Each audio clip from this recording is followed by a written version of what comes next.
எல்லாத்துக்கும் வணக்கங்க. எடப்பாடியிலிருந்து ஜோதிட சரவணன் பேசுகிறேன். இன்னைக்கு நம்ம பார்க்க போகிற பதிவு கட்டாய காதல் திருமணம் யாருக்கு, நொடியில் பலன் சொல்லும் வித்தையில் இது பார்த்ததும் கண்டுபிடிக்கிறது எப்படி அப்படிங்கிறது தான் பார்க்குறேங்க.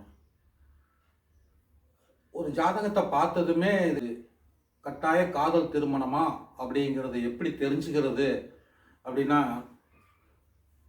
கிரகங்கள் தான் குணாதிசயத்தை நிர்ணயம் பண்ணுது. அப்படி இருக்கும்போது காதல் திருமணம் அப்படின்னு வந்தாலே ஒரு தைரியம் வேணுங்க அந்த அளவுக்கு.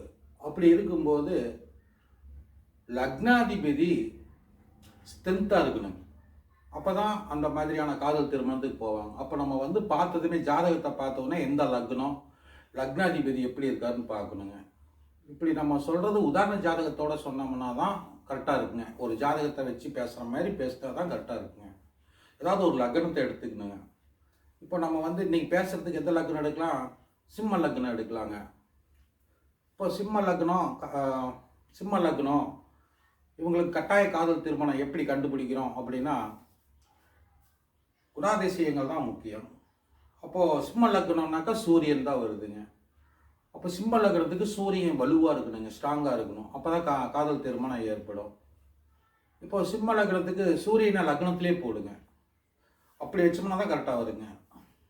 சிம்ம லக்னத்துக்கு லக்னத்தில் சூரியன் இருக்கும்போது அவங்க ஜாதகர் ஒரு நல்ல ஸ்டெடியானவர், ஒரு மிக உயர்ந்த செயல்கள் செய்யக்கூடியவர், மற்றவங்களை கண்ட்ரோல் படுத்தக்கூடியவர், நினைத்த காரியத்தை சாதிக்கக்கூடியவர், இப்படி நல்லா சொல்லுவோம். ஆனால் சூரியனுடைய மறு உருவம்னு ஒன்று இருக்குங்க. சூரியன் அப்படிங்கிறவங்க சிம்ம லக்னம் அப்படின்னு எடுத்தோம்னாக்கா, சூரியன் அப்படின்னாலே அவங்களுக்கு நிர்வாகத்தில் அவங்களுக்கு டேலண்ட் இருந்தாலும் இந்த காதல் அப்படிங்கிற விஷயத்தில் அவங்க வீக். அதாவது அவங்க என்ன பண்ணுறாங்கங்கிற இதை குணாதிசயங்களை அவங்கள அந்த காதலுங்கிறதுல அவங்களுக்கு தெரியாது, தன்னையும் மீறி செயல்படுவாங்க.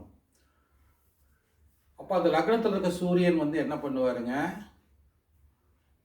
அதாவது அரசியலையும் கூட பாருங்க, நிறையா பேர் பணம் செலவு பண்ணி தோல்வி சந்திப்பாங்க. இந்த மாதிரியெல்லாம் இருக்கு இல்லைங்களா. இது அது காரணம் என்ன, அதிக ஆசை. அப்போ சூரியனுக்கு ஆசைக்கு என்ன சம்பந்தம்னா, இந்த கட்டாய காதல் திருமணம் அப்படி வருது. அதாவது கண்டிப்பாக அவங்க காதல் திருமணம் தான் பண்ணுவாங்க அப்படிங்கிறது சூரியன் லக்னத்தில் இருக்கும்போது அவங்களுக்கு ஏற்படுங்க. கண்டிப்பாக எந்த ஜாதகராக இருந்தாலும் சரிங்க, சிம்ம லக்னமாக இருந்து லக்னத்தில் சூரியன் தான் நீங்கள் அவங்கள பார்க்கும்போது தெரிஞ்சுக்கலாம். அவங்கள அப்படியே நைஸ் பண்ணாலே ஏமாற்றிடலாம். கோவக்காரங்க அப்படி இப்படின்னாலும் கூட இப்போ இந்த இடத்துலங்க சூரியன் எடுத்தாலே முக்கூட்டு கிரகம் தான். அது சூரியனுக்கு முன்பின்னு தான் அந்த புதன் சுக்கிரன் எல்லாம் இருக்கும். அப்போ நீங்கள் இவங்க ரெண்டு பேர்த்து இப்படி பார்க்குறோம், டக்குன்னு பார்த்ததுமே சிம்ம லக்னத்தில் சூரியன் இருக்குன்னா அந்த புதன் எங்கே இருக்காருன்னு பார்க்கணுங்க. இப்போ காதல் திருமணம் அப்படின்னு வந்தாலே 2-7-11 இது லிங்க் இருக்கணும் அப்படிம்பாங்க. 2-7-11 சம்பவம்னு வரும்போது பாவகத்துக்கு வந்துடுறாங்க. 2-7-11 தொடர்பு இருக்கா, அதே மாதிரி 3னாக்கா துணிச்சலாக அந்த லைனில் போகிறதுங்க. அப்போது நம்ம 2-7-11 நல்லா இருக்குதா அல்லது கெட்டு போயிருக்குதா, இது காதல் சேரக்கூடிய காதலா பிரியக்கூடிய காதலா அப்படிங்கிறதெல்லாம் அந்த 2-7-11 லிங்க்லேயே தெரியுங்க. காதலுங்கிறது கட்டாய காதலுங்கிறது உறுதியானாலும் அது சேர்ந்து வாழக்கூடிய காதலா அல்லது பிரிந்து போகக்கூடிய காதலா அப்படிங்கிறதெல்லாம் அந்த 2-7-11 அதோட 3 கலக்கும்போது தெரிஞ்சு போயிருங்க. இப்போ ஒரு உதாரணத்துக்கு ஜாதகத்தில் சிம்ம லக்னத்தில் சூரியன், அப்போது அந்த சூரியன் முக்கூட்டு கிரகங்கிறதுனால நம்ம இந்த இடத்துல அந்த 2 கிரகமும் ஒட்டியே இருக்கும், நம்ம கண்காணிச்சுக்கிறோம். சூரியனோட ஒட்டியே இருக்குங்க புதனும் சுக்கிரனும். அப்போது இந்த புதனும் சுக்கிரனும் அவங்களோட சேர்ந்து இருக்காங்களா முன்பின் இருக்காங்களான்னு பார்க்குறோங்க. இப்போ சூரியனை பார்த்துட்டோம், இப்போ புதன் சுக்கிரனை பார்க்குறோம், ஏன்னா அது ஜாயிண்டாகி இருக்குங்கிறதுனால. இப்போ புதனை தூக்கி புதனை சிம்மத்தில் இருக்குங்க அப்படி வச்சுங்க. புதன் சூரியன் சேர்க்கை நம்ம என்ன சொல்லுவோம்னா, அற்புதமாக படிக்கக்கூடியவர் அப்படின்னு சொல்லுவோம், நல்ல புத்திசாலியான குழந்தைன்னு சொல்லுவோம். ஒரு ஜாதகத்தை இப்படி பார்க்கும்போது புதனும் சூரியனும் சேர்ந்து இருக்குனால நம்ம அதில் கொஞ்சம் யோசனை பண்ணணுங்க. சூரியன் எப்படி இருக்காரு, ஆட்சியில் இருக்காரு. அதுக்கு தான் நம்ம என்ன சொல்லுவோம்னா, எந்த ஒரு கிரகமும் அதிகமாக வந்து ஸ்ட்ரென்த் ஆகக்கூடாதுங்க. ஒரு ஜாதகத்தில் எந்த கிரகம் அதிக ஸ்ட்ரென்த் ஆட்சி உச்சம் இருக்காருனால நமக்கு நன்மை அதிகமாக வரும்போதே நம்ம பாதிக்கப்படுறோங்கிறது தெரிஞ்சுக்கணுங்க. இப்போது சிம்ம லக்னத்துக்கு சூரியன் புதன் சிம்மத்திலேயே இருக்காங்க, அப்படி எடுத்துக்குவோம். அப்போது புதன்னா ஆறுங்க சிம்மத்துக்கு 2-11 வந்துருச்சுங்களா? இப்போ அந்த இடத்துல லிங்க் வந்துருச்சுங்களா?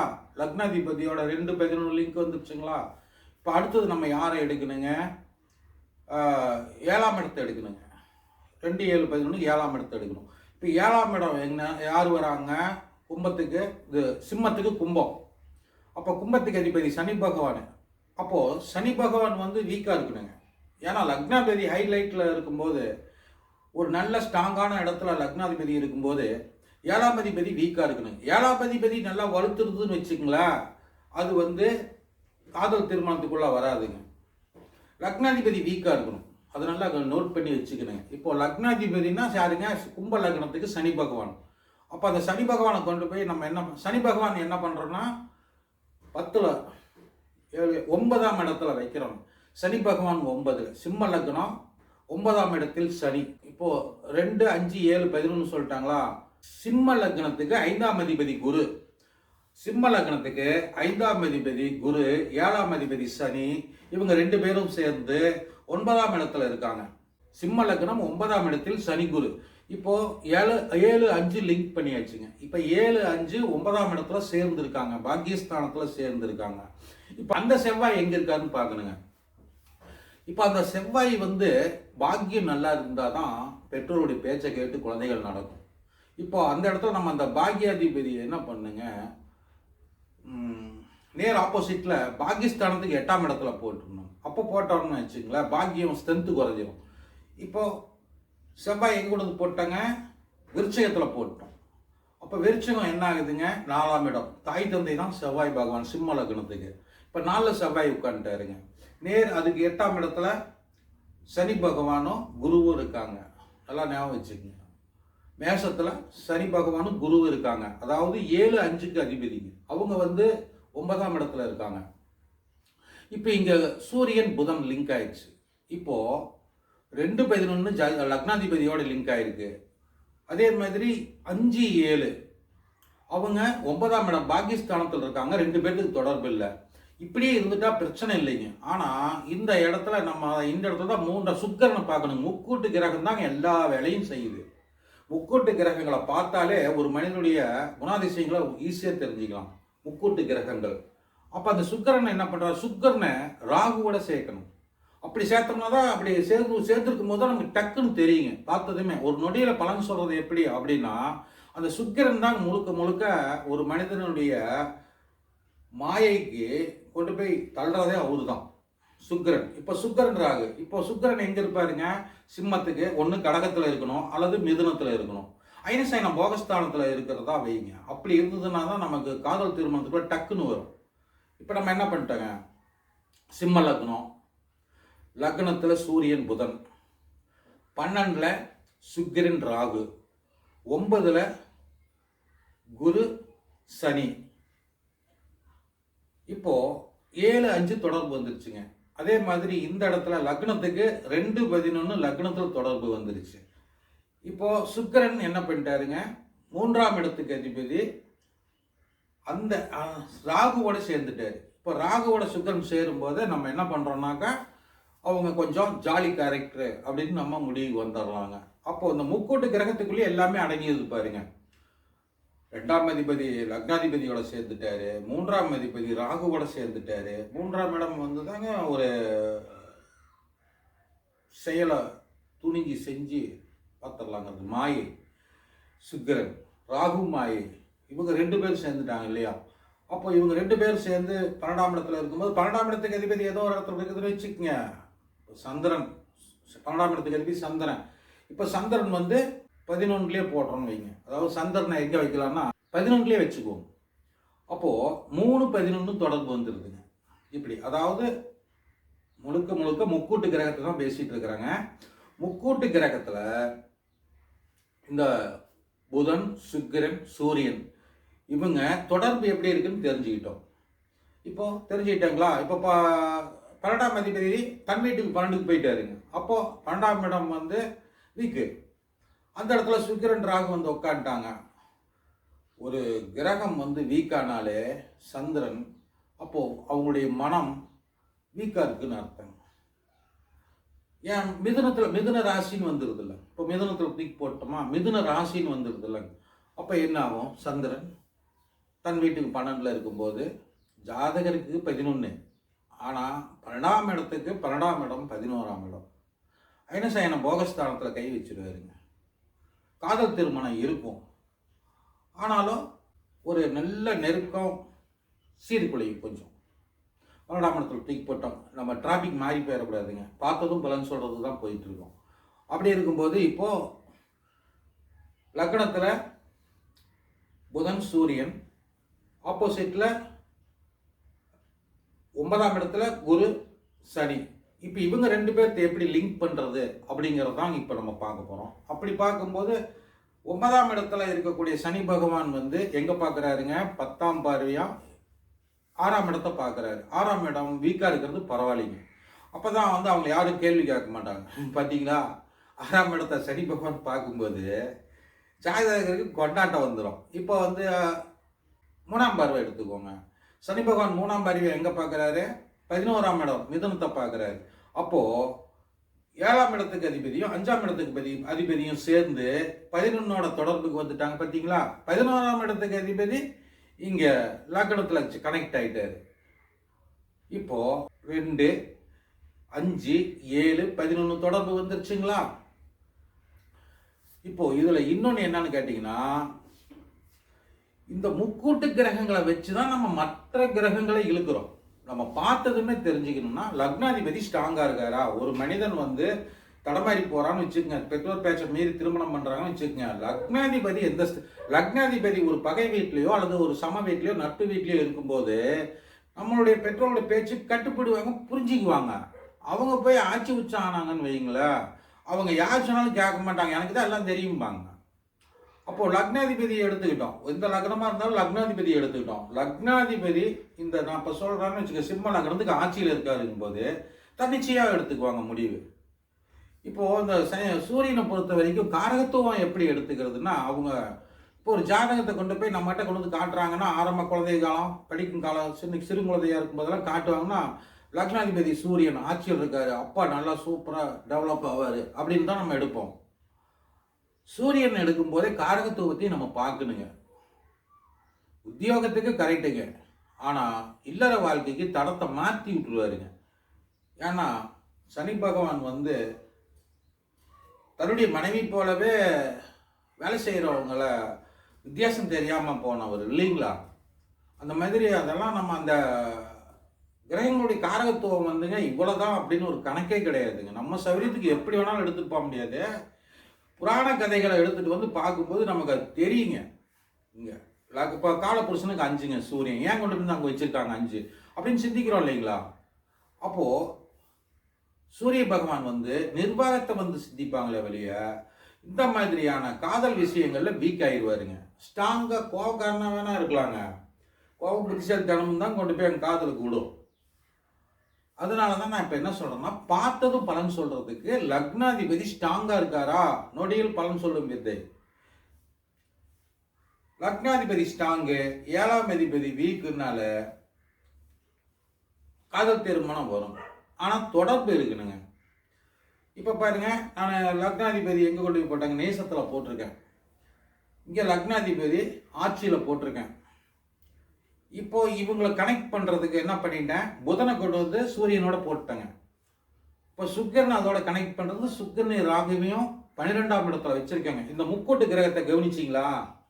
சூரியன், புதன், சுக்கிரன், ராகு, இந்த 4 பேர் ஒன்று சேரும் போதே அவங்க என்ன ஆயிடுறாங்கன்னா ஒரு வெளிநாட்டு கலாச்சாரத்துக்கு வந்துடுறாங்கல்ல. அது தப்பாக எடுத்துக்காதீங்க, வெளிநாட்டு கலாச்சாரம் அதுக்கு இன்னும் மற்ற பாவகமெல்லாம் இருக்கு இல்லைங்களா?